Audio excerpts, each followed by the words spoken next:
Olá, amigos e amigas do Mermadores, estamos chegando aqui mais uma vez com É Uma Farsa, este programa que descobre desmascara grandes figuras, personagens e clubes também, né, do futebol mundial, porque aqui a gente não se limita apenas ao território nacional, a gente quer o mundo. Semana passada a gente trouxe o Manchester City, né, com todo o seu projeto esportivo, se aquilo de fato era uma farsa ou não, se era coisa para inglês ver.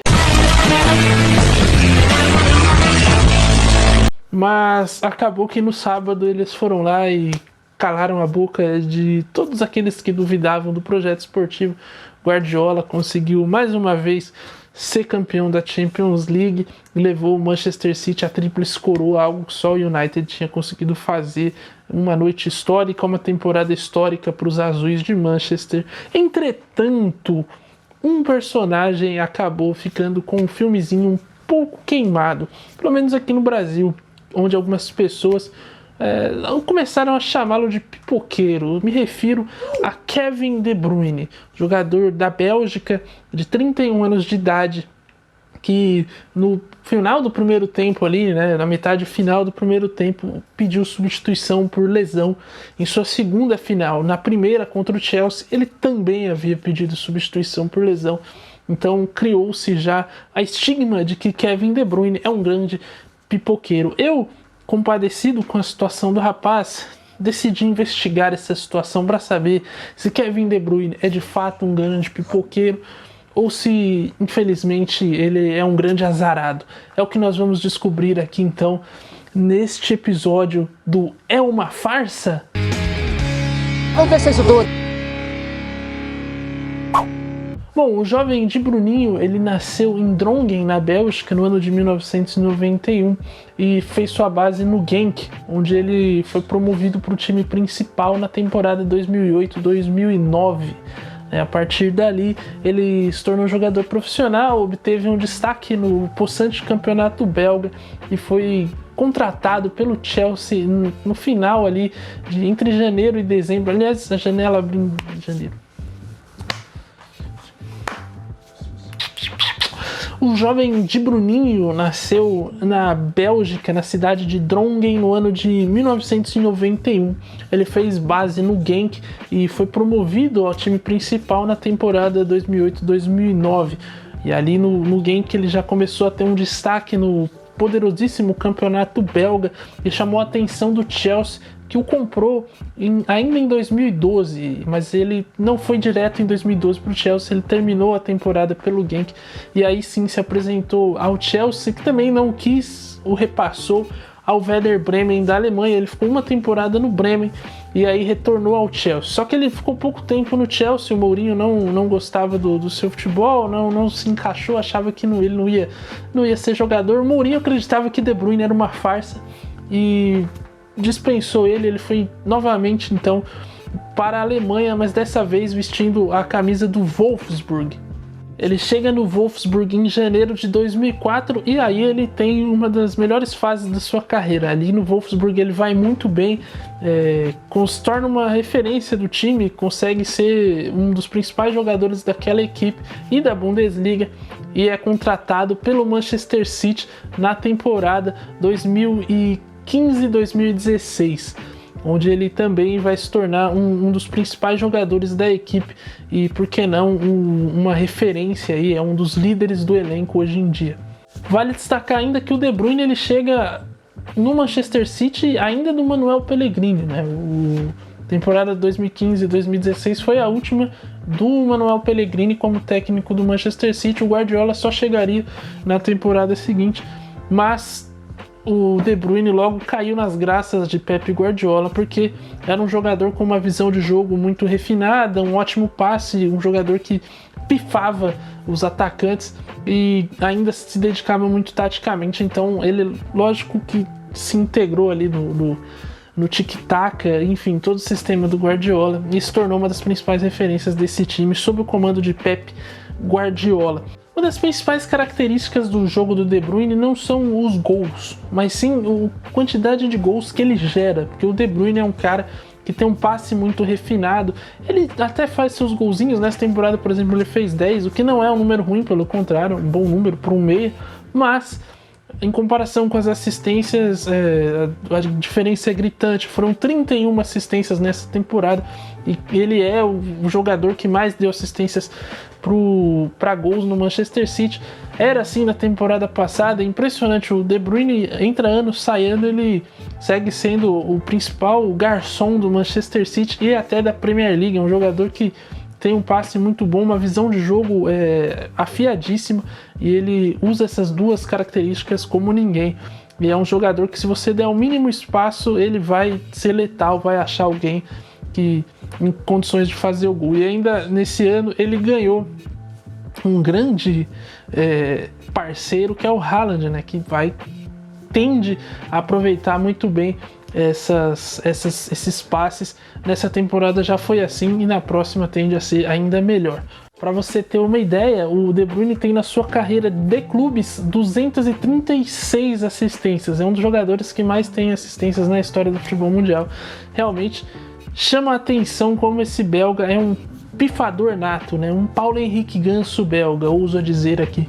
E falando em belga, o De Bruyne ele também é parte de um time aí que virou, não sei se folclórico, não dá para dizer histórico também, mas que marcou uma geração, que é o time da seleção belga, a incrível geração belga, que para muitos é uma piada, para outros, né, é um time que tem ali os seus méritos. Inclusive é um ótimo personagem aqui para o É Uma Farsa. Quem sabe um dia a geração belga não aparece aqui, hein?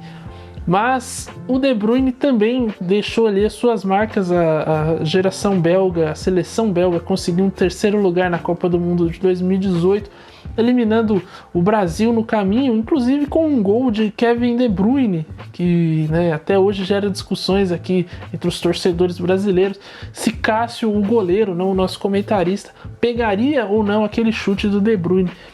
O fato é que ele fez o segundo gol, o primeiro foi do Fernandinho contra, e eliminou o Brasil nas quartas de final, parando na França e depois vencendo a Inglaterra na decisão pelo terceiro lugar. O De Bruyne então tem como o grande mérito essa conquista para o futebol belga.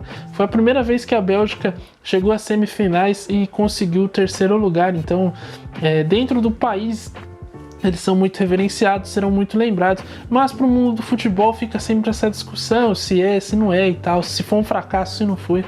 Bom, se a seleção belga é ou não um fracasso, isso aí é uma outra discussão. O fato é que Kevin De Bruyne era um dos pilares daquela equipe, ao lado de Lukaku, Hazard, Mertens, Carrasco, enfim, outros jogadores aí que marcaram a época na seleção e que estavam nessas campanhas e ajudaram o futebol belga aí a conseguir o terceiro lugar. E o De Bruyne, nesse período, fez 99 jogos pela seleção, marcou 26 gols e deu 49 assistências. Realmente uma máquina de pifar os atletas, não pifar os seus companheiros, um garçom nato. Bom, mas passado então todo esse panorama da carreira de jovem de Bruninho, né, que é uma referência, depois do Gundogan, se eu não me engano, no Manchester City, ele é o capitão da equipe, é uma liderança dentro do elenco. Então ele é ou não é um pipoqueiro? O que acontece com o De Bruyne? Bom, eu até cheguei a comentar isso na transmissão. O que eu acho é que o De Bruyne, por estar nessa posição de ser a referência do Manchester City,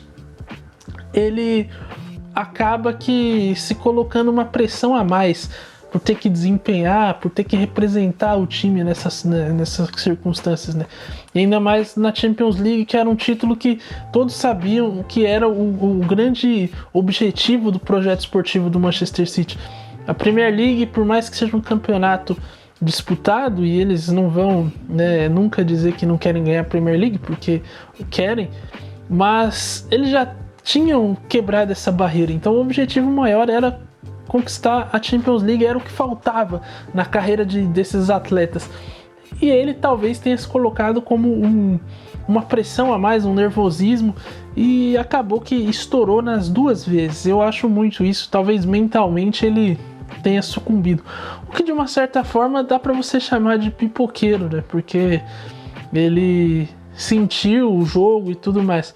Só que eu não acho que tenha sido um pipoqueiro de não fazer nada, de se omitir, sabe? De simplesmente sumir. Ele peca pelo excesso, né? Tem muito sal nessa pipoca aí, eu diria. E aí o De Bruyne acaba estourando. Mas não dá pra você falar que um cara que tem 31 gols, 31 assistências na temporada, 10 gols, 2 cartões amarelos e que jogou muitas vezes, né?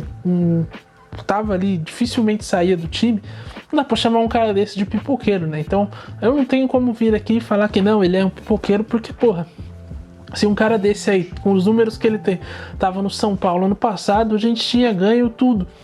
Mas infelizmente não tava, a gente tinha que contar com Luciano e Patrick Pantera Prenha, então vida que segue, né? Então não vou ser aqui um otário de chamar o De Bruyne de farsa, porque ele não é uma farsa. Você pode não gostar, você pode achar que tem outros melhores. Inclusive gerou uma discussão de novo no Twitter aqui. O Twitter é um lugar que realmente só serve para isso, realmente, gerar discussão. Mas surgiu uma discussão um tempo atrás aí, eu não lembro que perfil que foi, porque essas coisas geralmente também pouco importa. O que importa é o caos espalhado, mas a pessoa comparando o De Bruyne com Kaká e Ozil, e ela dizendo o seguinte: o De Bruyne talvez tenha tido o auge menos impactante dos três, mas é o mais constante e o melhor deles. E assim, eu tenho um pouco de dificuldade só pra achar o auge do Ozil, sabe? Porque o do Kaká tá bem nítido onde é, mas o Ozil, eu não sei. O Ozil pra mim ele nunca teve um auge e nunca teve uma constância. Se teve um auge foi naquele período da Copa ali de 2010, onde ele surge, vai muito bem, encanta, mas também é aquilo ali, sabe? Depois no Real Madrid ele oscila demais. O Kaká teve ali entre 2007, a temporada de 2005 a 2007, onde ele voou, foi de fato o melhor jogador do mundo, com sobras.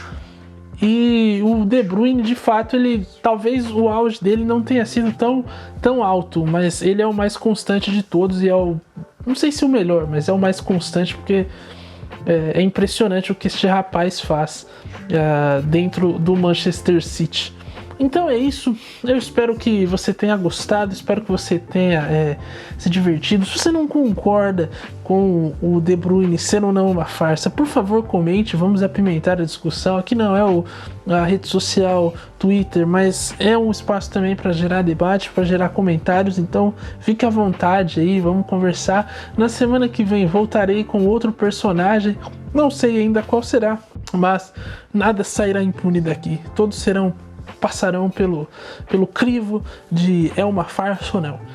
Então é isso, até semana que vem.